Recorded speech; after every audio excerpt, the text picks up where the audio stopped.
Sorry sir, ఆ call వచ్చింది. ఇక్కడ తన యందు తాను నిలిచి సచ్చిత్తానందంలో ఉండాలన్నమాట. ఇక్కడ ఆత్మన్యేవ ఆత్మనా తుష్టః అని దాన్ని ఎక్స్ప్లెయిన్ చేయడానికి నేను ట్రై చేస్తున్నాను అనమాట. ఎప్పుడు తన యందు తాను నిలిచి ఉంటే ఎప్పుడు తను సచ్చిత్తానందంలో ఉంటాడనమాట. సచ్చిత్తానందం అని అంటే శాశ్వతమైనది అండ్ చిన్మాత్ర అయినటువంటి ఆనంద స్వరూపం ఇది. ఎప్పుడు తనలో తాను ఆనందిస్తూ ఉంటాడనమాట. ఇది ఇంద్రియాల ద్వారా అంటే మనకి యొక్క పంచేంద్రియాలు ఉన్నాయి కదండి, దీని ద్వారా ప్రకటితమయ్యేది కాదు. అంటే దానికే పరిమితం అయిపోయేది కాదు. ఇప్పుడు నేను మీకు సూర్యుడిది చెప్పాను కదా. సో సూర్యుడు వెలుగు అనేది కిటికీ ద్వారా మనకి లోపలికి వస్తుంది కాబట్టి కిటికీలో సూర్యుడు ఉన్నాడు అని లేదు కదా. మనకి ఈ ప్రపంచం సూర్యుడు ఎంత వెలుగు ఉంది అండ్ ఈ ప్రపంచంలో ఎంత ఆయన ఆ ఆయన యొక్క దాన్ని చూపించాడు అనేది తెలుసు కదా. సో కిటికీలోనే సూర్యుడు ఉన్నాడు అని కాకుండా అంటే ఆ ప్రజ్ఞ అనేది మన యొక్క ఇంద్రియాలతోనే మనం పరిమితం చేసుకోకుండా ఈ ఆత్మన్యేవ ఆత్మనా తుష్టః అంటే ఈ యొక్క స్థితికి వెళ్ళినప్పుడు మన యొక్క మనము మొత్తం అంటే అంతా పరమాత్మే అని చెప్పి నమ్ముతాం అనమాట. సో ఆ స్థితికి మనము చేరగలుగుతాము. ఆ స్థితికి చేరగలిగిన వాడే ఇక్కడ స్థితప్రజ్ఞుడు అని చెప్పి మనకి చెప్తున్నారు అనమాట. సో దేహం నశించకుండానే అంటే ఇప్పుడు మనం కిటికీ బద్దలు కొట్టి మనము చూస్తేనే సూర్యుడు అంత పెద్ద ఆకాశంలో ఉన్నాడు అని తెలుసుకోము కదా. కిటికీలోంచి ఉన్నాడని మనకు తెలుస్తుంది. అలాగే మన ఆత్మ నశించకుండానే అంటే దేహం నశించకుండానే ఆత్మ అనేది మనలో ఉంది అని తెలుసుకున్నవాడే స్థితప్రజ్ఞుడు.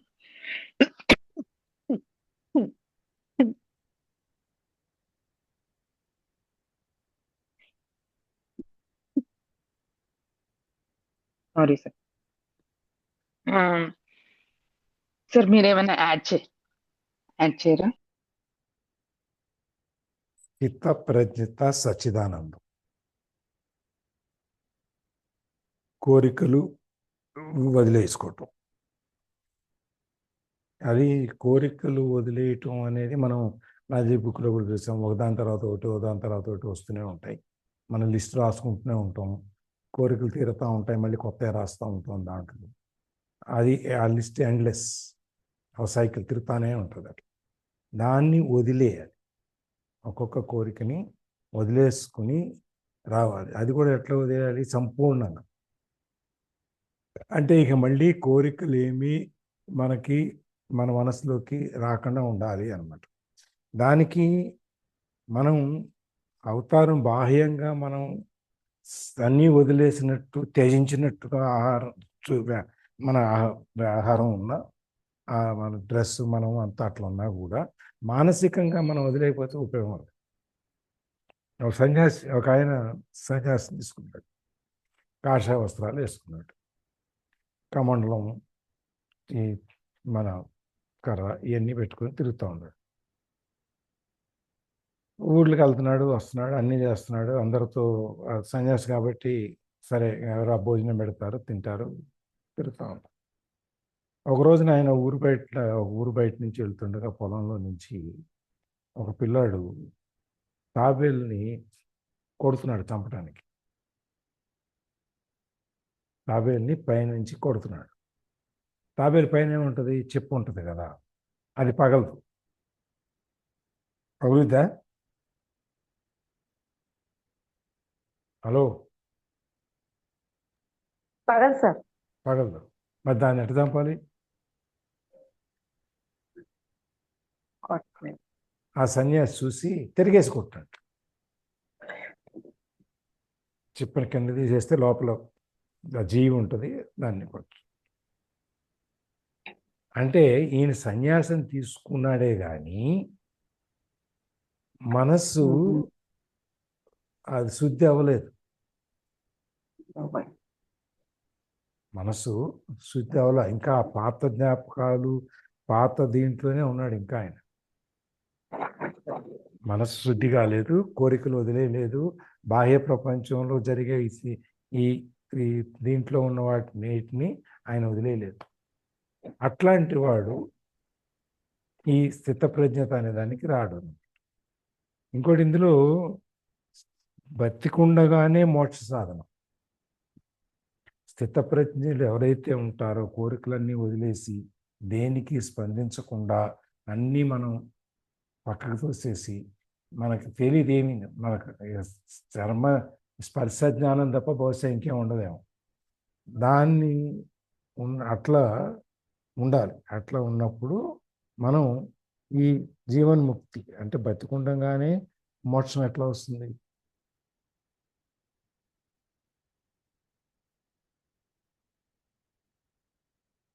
మోక్షం అంటే మనకు తెలిసినంత వరకు పోయిన తర్వాత వస్తుంది, ఆత్మ పైకి ఎక్కడికి వెళ్ళిపోతుంది.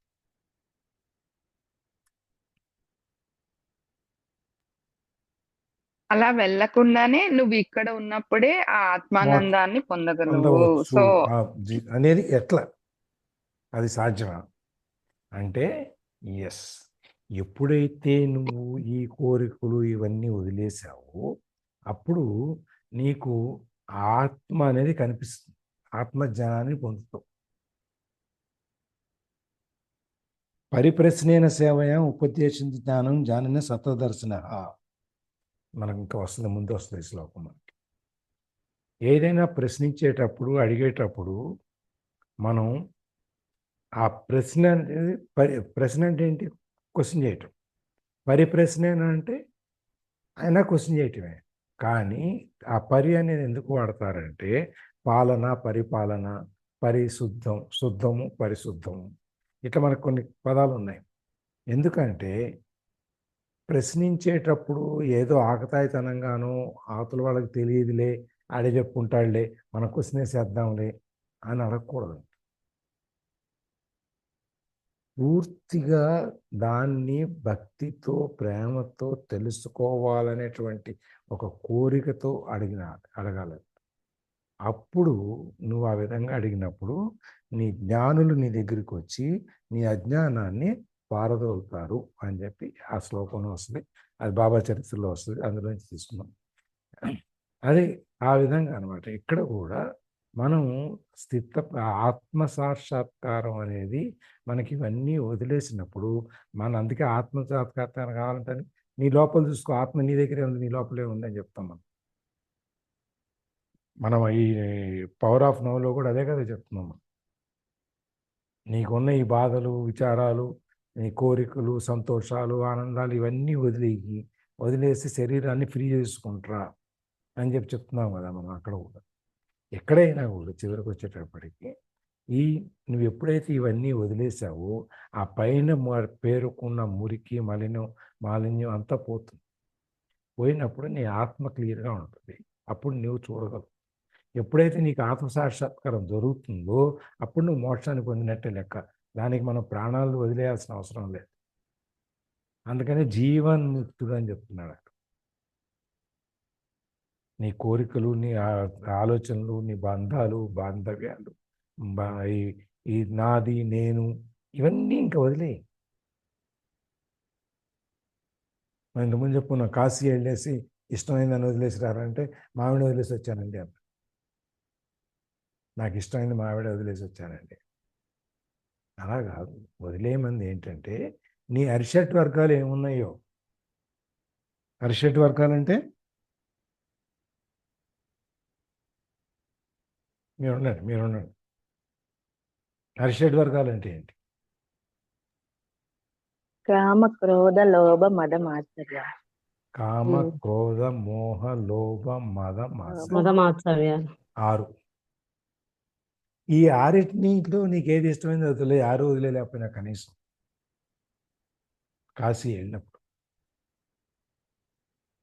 నీ కోపం అంటే ఎక్కువ, నీ కోపం ఎక్కువ వస్తుందా, లేకపోతే లోభం ఎక్కువ వస్తుందా, మోహం ఎక్కువ ఉందా, మదం ఎక్కువ ఉందా, మాత్సర్యం, అసూయ ఎక్కువ ఉందా, వీటిని ఏదో ఒకటి దాన్ని వదిలేసిరా. అంతేగాని బీరకాయ వదిలేస్తాను, కాకరకాయ వదిలేస్తాను, మామిడి వదిలేస్తాను, ఇవి కాదు. అట్లా ఇక్కడ కూడా ఇవన్నీ ఎప్పుడైతే నువ్వు కోరికలు వదిలేస్తావో ఆ వదిలేసినప్పుడే నీకు ఆత్మ సాక్షాత్కారం జరుగుతుంది. అది జరిగినప్పుడే నువ్వు ముక్తి పొందుతావు. దీనికి నువ్వు ప్రాణాలు వదిలేయక్కర్లేదు. అందుకని అక్కడ సచ్చిదానందం. సచ్చిదానందం అంటే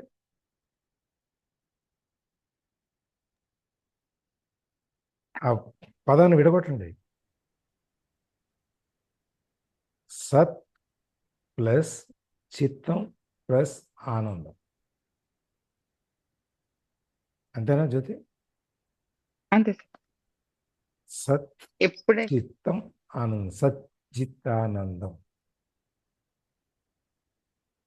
ఎక్కడ సత్తం ఆనందం లభిస్తుంది అని అంటే ఆ, ఆ, ఎక్కడ ఆనందం లభిస్తుంది అని అంటే అది నువ్వు మన చేరాల్సిన ఈ ప్లేస్. నీకు ఎక్కడ ఆనందం ఇక్కడ లభిస్తుందో అక్కడ అది నువ్వు చేరాల్సిన ప్లేస్. సత్ అంటే ఎల్లప్పుడు, చిత్ అంటే మనస్సు, ఆనందం. చిత్ అంటే చిత్తం, చిత్తం అంటే మనస్సు, మనస్సు అంటే ఆనందం. ఎల్లప్పుడూ చెదరకుండా దొరికే ఆనందం, ఆ స్థితికి వెళ్ళడం కోసమే మనము ప్రయత్నించాలి అని చెప్పి. అది అండ్ ఇక్కడ ఆత్మానందం దొరికే అంటాం కదా, ఆనందాలన్నీ ఆత్మానందం అంటాం కదా. అవును. ఉం? అందుకని ఏదో పేర్లు ఉండే, సదానందం, చిదానందం, ఆత్మానందం, ఇట్లా పేర్లు ఉంటాయి మనకి. సదానందం అంటే ఎప్పుడు ఆనందంగా ఉంటామని అర్థం. వాడి ముఖంలో ఎప్పుడు నవ్వు ఉండదు. పెద్దవాళ్ళు పెట్టేటప్పుడు ఆ పేరు పెడతారు అట్లా ఉండమని. వాడికి దాన్ని మనం రాయలేం కదా. అంతే. అందుకనే చిదంబరంలో కూడా పేరు చిత్ ప్లస్ అంబరం. మనకి ఆ పైన ఇది గోపురం కనపడదు కదా. చూసారు ఎవరన్నా చిదంబరం?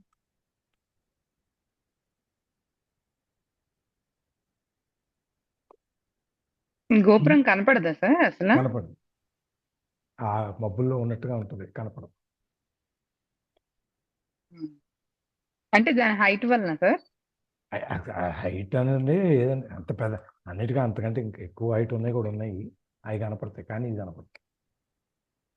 చిత్ అంబరం అందుకనే చిదంబరం. అది అంబరాల్లో ఎక్కడో ఆకాశంలో నిలిపోయిందని దాన్ని చూడమంటాడు రాని. అందుకని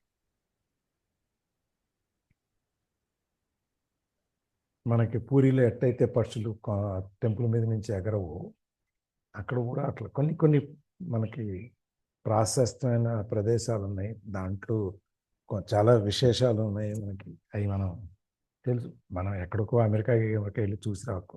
ఇక్కడ చూడాల్సిన ప్లేస్లే బోల్డ్ అని ఉన్నాయి. ఇవి చూస్తే ప్రపంచం అంతా చూసినట్టే. అందుకని చెప్పను. అదే సార్, ఇక్కడ ఇంకొక 2 పాయింట్స్ యాడ్ చేద్దాం అనుకుంటున్నాను. ఏమంటే ఇక్కడ ఆత్మన్యేవాత్మనా తుష్టః అంటే తన ఆత్మయందు తాను ఎప్పుడు సంతుష్టుడై ఉండడాన్ని ఆత్మన్యేవాత్మనా తుష్టః అని అంటారన్నమాట. దీనికి మనము ఒక క్వశ్చన్ కనుక వేసుకున్నట్లయితే ఆనందం ఎక్కడ లభిస్తుంది అని చెప్పి ఈ బోనబాండాల్లో ఎక్కడ ఎన్ని మూలల్లో మనము అద్దం వేసి వెతికినా కూడా మనకి కంటిన్యూటీగా ఉండే ఆనందం గాని కంటిన్యూటీగా ఉండే ఆనందం అనేది మనకి లభించదు అనమాట. సో ఈ ఎప్పుడైనా ఎలా ఉండాలంటే మీరు చెప్పినట్టు సచ్చిత్తానందం ఎప్పుడు కంటిన్యూగా సత్ ఎప్పటికీ కంటిన్యూటీగా ఉండే ఆనందాన్ని ప్రతి ఒక్కరూ కోరుకుంటారు. సో దాన్ని లభించాలి అని అంటే మనకి ఈ ప్రపంచంలో అన్ని ఒకదానికి ఒక ఆనందానికి ఒక సంతోషానికి మధ్యలో ముందరికి వెనక్కి ఒక కష్టం అనేది ఉంటదన్నమాట. సో అలా లేకుండా కంటిన్యూగా ఉండే ఎప్పుడు ఆత్మన్యేవ ఆత్మనా తుష్టః ఎప్పుడు నీ ఆత్మనందు నువ్వు రమించగలిగితే గనక ఎక్కడో ఎతకక్కర్లేదు, నీలోనే ఉంది ఆ బ్రహ్మానందం అనేది. సో నీలో ఉన్న ఆ బ్రహ్మానందాన్ని నువ్వు తెలుసుకోవాలి అంటే నువ్వు కోరికలన్నీ విడిచిపెట్టాలి అని చెప్పి చెప్తున్నారనమాట. సో నువ్వు ఎప్పుడైతే నీవు ఈ కోరికలన్నీ విడిచిపెట్టి వైరాగ్యాన్ని పొందుతావో అంటే ఇవన్నీ ఎప్పుడు కంటిన్యూగా ఉండేది కాదు, ఒకదాని తర్వాత ఒకటి వస్తూనే ఉంటాయి. అలానే నువ్వు పనులు చేయొద్దని చెప్పట్లేదు. మొదట్లో ఆయన చెప్పింది నీ యొక్క కర్మల్ని నువ్వు చేయాలనే చెప్తున్నారు. నీ కర్మల్ని నువ్వు కంటిన్యూగా చేయాలి అండ్ పర్ఫెక్ట్ గా చేయాలి. మన యొక్క చిన్నది కూడా అంటే ఏ పని చేసినా కూడా దాంట్లో పర్ఫెక్షన్ అనేది కావాలి అని చెప్తూనే అండ్ దాన్ని నువ్వు కోరికలు అనేది వదిలేసి అని చెప్పి చెప్తున్నారు అనమాట. సో కోరికలు లేకుండా పని చేస్తే పని చెయ్యకపోతే వాడిని వచ్చి ఆ ఆ, ఏమి పని చెయ్యని వాడిని మాత్రం మన శ్రీకృష్ణ పరమాత్మ మెచ్చుకోరనమాట. సో మన పని మనం చేసుకుంటూ ఉండాలి, కర్మల్ని చేయాలి అండ్ కోరికల్ని మాత్రం వదిలేయాలి. అది ఆయన చెప్పేది.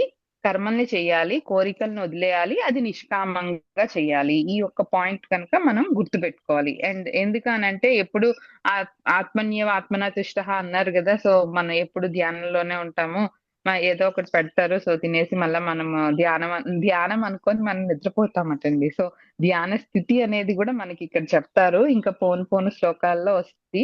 సో ఆ ధ్యానం అంటే ఏంటి, నిద్ర అనేది ఏంటి, మెలకువ అనేది ఏంటి అనేది కూడా చెప్తారు. కొంచెం వెయిట్ చేయాలి. సో అలా ఉండకూడదు అనమాట. ఎప్పుడు కూడా ఆత్మన్యేవ ఆత్మనా తుష్టః అనే ఆ యొక్క మనసులోనే మన కామాలన్నిటినీ వదిలేసి ఎప్పుడు కూడా నీలోనే ఉంది, ఆ సంతోషం అనేది నీలోనే ఉంది, నువ్వు బయట ఎక్కడ ఎతకద్దు అని చెప్తూ ఉన్నారనమాట. అండ్ ఇక్కడ ఎప్పుడైతే నువ్వు కోరికలన్నీ వదిలేస్తావో, ఇప్పుడు అద్దానికి బూజు పట్టింది అనుకోండి, దులిపితే ఎంత క్లియర్ గా కనపడుతుందో అప్పుడు నీ ఆనందం అనేది నీకు కనపడుతుంది. నాలో ఉంది ఉంది ఉంది అని అంటున్నారు, నాకు కనపడట్లేదు అని అంటే నువ్వు ఆ స్థితికి రావాలన్నమాట. నువ్వు కోరికల్ని వదిలేయాలి, అప్పుడే నీకు కనపడుతుంది అనమాట. సో ఇప్పుడు దీనికి ఎగ్జాంపుల్ ఏం చెప్పాలి అని అంటే ఒక ఈ కారాకిల్లి తింటారు అండ్ లేదంటే ఈ ఈ పాన్ పరాకులు ఇవన్నీ తింటున్న వాళ్ళు ఉన్నారనమాట. వాళ్ళ అబ్బాయి వచ్చి ఏదో చాలా మంచి స్వీట్, చాలా అమృతం లాగా ఉంటదంట, అలాంటి స్వీట్ ఒకటి తీసుకొచ్చాడంట పక్క ఊరి నుంచి. సో అది చాలా వాల్యుబుల్, చాలా దొరకదు అనమాట. సో నువ్వు డబ్బులు ఇచ్చినా కూడా దొరకదు, అలాంటి స్వీట్ తీసుకొచ్చారు. అప్పుడు వాళ్ళ నాన్న అడిగాడంట, నాకు కూడా కొంచెం పెట్టు, నేను కూడా టేస్ట్ చూస్తాను అని. అప్పుడు వాళ్ళ అబ్బాయి చెప్పాడంట, నువ్వు తింటున్నావు కదా, ఫస్ట్ అది ఊసేసేయనని. ఊసేస్తాడంట. ఊసేసిన తర్వాత ఇవ్వమని అడుగుతాడని. అడిగినా కూడా నువ్వు ఇప్పుడు బ్రష్ చేసుకోనరా, నోరు క్లీన్ చేసుకోనరా అంటే చేసుకొని వస్తాడంట. అప్పుడు అడుగుతాడంట ఇవ్వమని. ఇప్పుడే కదా చేసుకున్నావు, సో నీకు టేస్ట్ తెలీదు, నువ్వు కొంతసేపు ఆగు అని చెప్తాడంట. అప్పటికి ఒక 3-4 hours తర్వాత మళ్ళా ఆ టేస్టింగ్ బర్డ్స్ యాక్టివేట్ అవుతాయి కదా. సో అలా అన్నమాట. అంటే మనకి అది ఎంత అమృతంగా ఉన్నా, అది ఆ పదార్థం అనేది ఎంత బాగున్నా కూడా నీకు తీసుకునే అర్హత అనేది రావాలి. సో నువ్వు ఆ కారాకిల్లి నోటితో అమృతాన్ని తాగినా కూడా నీకు ఆ కారాకిల్లి టేస్టే వస్తుంది, కానీ నీకు దాని వాల్యూ తెలియదు. సో ఎప్పుడైతే నువ్వు స్వచ్ఛంగా ఉంటావో అప్పుడే ఆయన యొక్క సన్నిధికి చేరడానికి గాని, ఆ ఆత్మానందాన్ని నువ్వు పొందడానికి గాని నీకు ఆ అర్హత ఎప్పుడైతే వస్తుందో అప్పుడే నీకు తెలుస్తుంది అనమాట. నువ్వు నీ ఫస్ట్ నాకు ఆత్మానందాన్ని చూపించండి, అప్పుడు నేను ఇవన్నీ వదిలేస్తాను అని అంటే అది కుదరదు. సో ఫస్ట్ నువ్వు వదిలితేనే, వదిలిన వెంటనే కూడా రాదు, మళ్ళా కోరికలన్నీ వదలాలి. అండ్ ఆ టైం గ్యాప్ కూడా, లిమిట్ కూడా కావాలన్నమాట. ఆ టైం గ్యాప్ ఇచ్చిన తర్వాత ఆయన ఆత్మానందం అని ఆ యొక్క స్థితికి మనకి చేరగలుగుతారు. సో ఆ స్థితికి మనం చేరడానికే ఈ ప్రయత్నాలన్నీ అన్నమాట. సో ఆ విధంగా మనము ఆత్మ సంతుష్టి, ఆత్మన్యేవ ఆత్మనా తుష్టః అంటే ఆ విధంగా మన యొక్క జర్నీని కొనసాగించాలి అండ్ నిర్మలంగా ఉండాలి అని చెప్తూ వస్తున్నారు అనమాట. అండ్ ఇక్కడ మనకి సంఘాన్ని త్యజించాలి. ఎప్పుడైతే సంఘాన్ని త్యజిస్తామో అప్పుడే మనకి ఈ కోరికలు అనేది కూడా తక్కువ అవుతాయి అన్నమాట. ఈ సంఘాన్ని ఎప్పుడు త్యజించాలి అని కూడా ఇక్కడ చెప్తున్నారు. అండ్ జ్ఞాని యొక్క ఆనందం అనేది బయట నుంచి రాదు. ఒక జ్ఞాని యొక్క ఆనందం అనేది బయట నుంచి రాదు, ఆయన లోపల నుండి ఊరుతుందన్నమాట. మనకి ఇప్పుడు నుయ్యి మీకు తెలిస్తే నుయ్యి బావి, ఇది ఎండాకాలంలోని కొంచెం కొంచెమే వాటర్ వస్తుందండి, చాలా కొంచెం. ఇది ఎక్స్పీరియన్స్ అయితే తెలుస్తుంది. మార్నింగ్ తెల్లవారుజామునే మేము లేసి ఒక 5-6 బిందెలు వాటర్ వస్తుంది అనమాట, తోడేస్తే మళ్ళా ఈవినింగ్ కి మళ్ళా వాటర్ వస్తుంది, అట్లా ఊరుతుంది అనమాట. అలా అసహజ సిద్ధంగా ఊరుతుంది, దాంట్లో ఉండే వాటరే వస్తుంది అనమాట దగ్గరికి.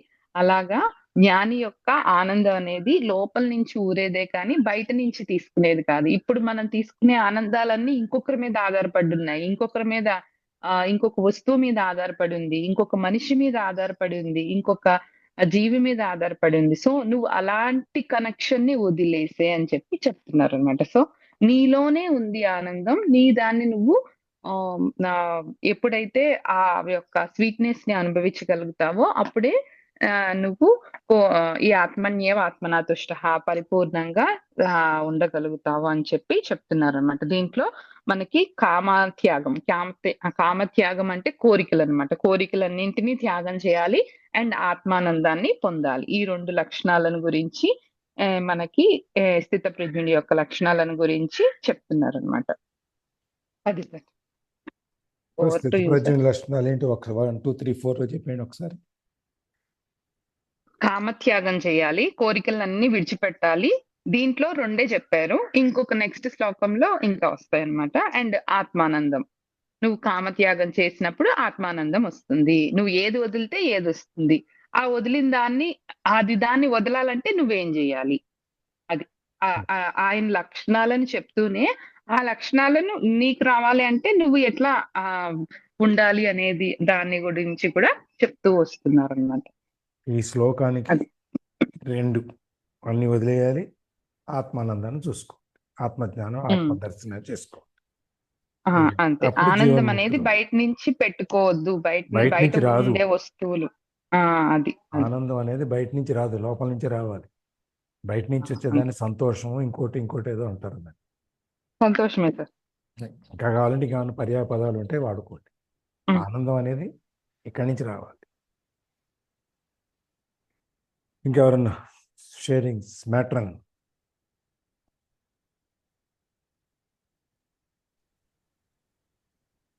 చెప్పండి సత్యయ్య గారు. ఆనందం అనేది నిజంగానే మనలో మనమే చూసుకోవాలి సార్. ఎందుకంటే డిసప్పాయింట్ అవ్వము. వేరే వాళ్ళతో వేరే దాంట్లో చూసుకుంటే ఏదో ఒక రోజు తప్పనిసరిగా అట్లా బాధపడతాం కంపల్సరిగా.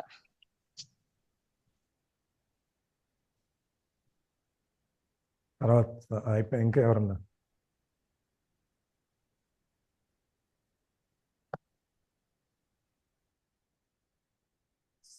రికార్డింగ్ ఆపేస్తుందా?